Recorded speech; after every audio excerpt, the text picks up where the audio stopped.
বাংলাদেশ সরকারের তত্ত্বাবধায়ক সরকারের মাননীয় প্রধান উপদেষ্টার চট্টগ্রামের বাসভবনের নিচতলায় পানিতে নিমজ্জিত। সামান্য বৃষ্টিতে কি অবস্থা দেখুন। আসলে চট্টগ্রাম নগরীতে এই যে খাল নর্দমা রয়েছে, এগুলো সবসময় অপরিষ্কার থাকে এবং এগুলো পরিষ্কার করা হয় না বিধায় সামান্য পানিতেই, সামান্য বৃষ্টিতেই এ ধরনের দুর্ভোগ নেমে আসে এবং অল্প বৃষ্টি পড়লেই হাঁটু পানিতে নিমজ্জিত হয়ে যায় চট্টগ্রাম নগরী। তবে এখানে যে ড্রেনগুলো রয়েছে, ড্রেনের উপরে স্ল্যাব না থাকার কারণে বেশিরভাগ সময় দুর্ঘটনা ঘটে এবং ময়লা যে কোনো সময় পরিষ্কার করা হয় না।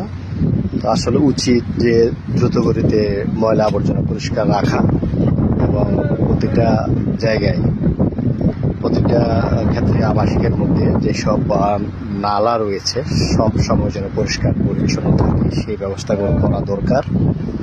এবং দীর্ঘদিন এখানে আসলে দীর্ঘস্থায়ী পরিকল্পনা তারা নেয় না বিধায় প্রতি বর্ষা মৌসুমের মধ্যেই এ ধরনের দুর্ভোগে সাধারণ মানুষ পড়ছে।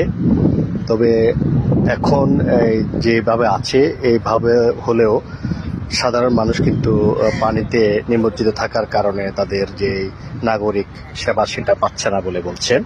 চট্টগ্রাম নগরী থেকে পানি